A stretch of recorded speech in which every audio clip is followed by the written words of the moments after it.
తాకట్లో ఉన్న మీ బంగారాన్ని విడిపించి ఆ రోజు ఆన్లైన్ రేటుకి కొంటాం. Sharma gold company. రష్యాలోని సుదూర తూర్పు ప్రాంతం కమ్చత్కా ఇప్పుడు తెల్లని మంచు సముద్రంలో మునిగిపోయింది. గత 60 ఏళ్లలో ఎన్నడూ లేని విధంగా అక్కడ భారీ హిమపాతం నమోదైంది. డిసెంబర్లో 3.7 మీటర్ల మంచు కురవగా జనవరి మొదటి 15 రోజుల్లోనే మరో 2 మీటర్ల మంచు కురిసింది. మొత్తం మీద 13 అడుగుల కంటే ఎక్కువలో ఆ ఎత్తులో మంచు దిబ్బలు పేరుకుపోయాయి.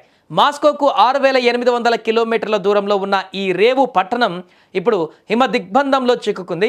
30 ఏళ్ల క్రితం నాటి రికార్డులను సైతం తుడిచిపెట్టేస్తూ కురిసిన ఈ మంచు రష్యా చరిత్రలోనే అత్యంత కఠినమైనటువంటి శీతాకాలానికి సాక్ష్యంగా నిలుస్తోంది. ఈ మంచు ఎంతటి బీభత్సాన్ని సృష్టించిందంటే అపార్ట్మెంటుల ప్రవేశ మార్గాలు పూర్తిగా మూసుకుపోయాయి. ప్రజలు తమ ఇళ్ల నుంచి బయటకు రావడానికి గంటల తరబడి సొరంగాలు తవ్వుకోవలసిన దుస్థితి ఏర్పడింది.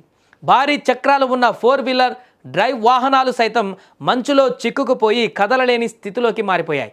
రోడ్ల పక్కన పార్క్ చేసిన కార్లు పూర్తిగా మంచులో కూరుకుపోయి అవి కార్లని గుర్తుపట్టలేనంతగా మంచు దిబ్బలుగా మారిపోయాయి.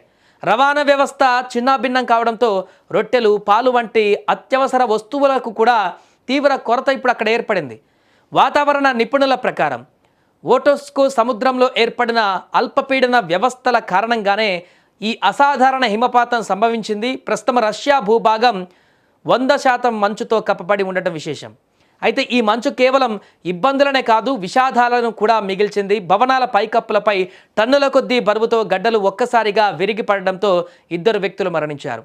దీంతో అధికారులు అక్కడ స్టేట్ ఆఫ్ ఎమర్జెన్సీ ప్రకటించి ప్రజలను అప్రమత్తం చేస్తున్నారు. మంచు వల్ల విద్యుత్ వైర్లు తెగిపోవడంతో వేలాది ఇళ్లు చీకటిలో మగ్గుతున్నాయి. ఇక నగరాన్ని చూడ్డానికి ఇప్పుడు నడక ఒకటే మార్గమని ప్రజలు ఆవేదన వ్యక్తం చేస్తున్నారు. రష్యన్ మీడియాలో వస్తున్న వీడియోలు చూస్తుంటే విస్మయం కలుగుతుంది. జనం రోడ్లపైన నడవకుండా పక్కనే ఉన్న భారీ మంచు దిబ్బల మీద నడుస్తున్నారు. పరిస్థితి ఎంత విచిత్రంగా ఉందంటే ఆ మంచు దిబ్బల పక్కనే ఉన్న ట్రాఫిక్ సిగ్నల్ లైట్లు ప్రజలకు మోకాళ్ళ ఎత్తులో కనిపిస్తున్నాయి. అంటే రోడ్ల పైన దాదాపు 10 నుంచి 20 అడుగుల ఎత్తులో మంచు పేరుకుపోయిందన్నమాట. విమాన సర్వీసులు రద్దు కావడంతో కమ్చత్కా బాహ్య ప్రపంచంతో ఇప్పుడు సంబంధాలు కోల్పోయింది.